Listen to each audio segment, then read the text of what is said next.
These cops are going to show you right now, acting like they're in the backseat of a Subaru, but they're in the front seat of a police car. That's the dashboard camera catching them. They've got a suspect in the back seat. Both Ohio officers were breaking the rules.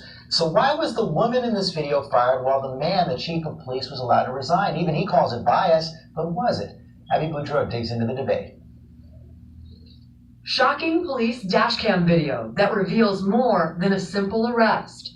A 30-year-old female police officer and the much older chief of police caught cozying up in their cop car while on duty. Former Ohio police officer Janine England and her then married boss, Chief Timothy Escola, are seen kissing, snuggling, and caressing each other on an extended trip to pick up a burglary suspect, who all the while is in the back seat. This video of the kissing cop outraged the small Ohio community, people calling for them both to be fired. The police chief was allowed to retire and walk away with full benefits, while the female cop admitted wrongdoing and says she tried to resign, but instead she was fired. So she filed a complaint with the EEOC. A year later, the commission ruled in her favor, saying she wasn't allowed to resign, in part because she's a woman. Her lawyer says the township could face a 6-figure fine.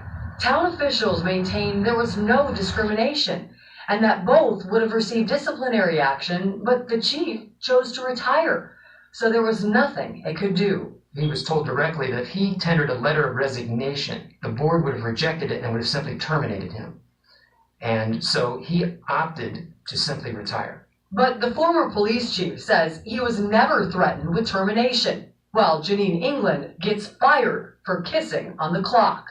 Her lawyer says it's all because she's a woman in a man's world. For Good Morning America, Abby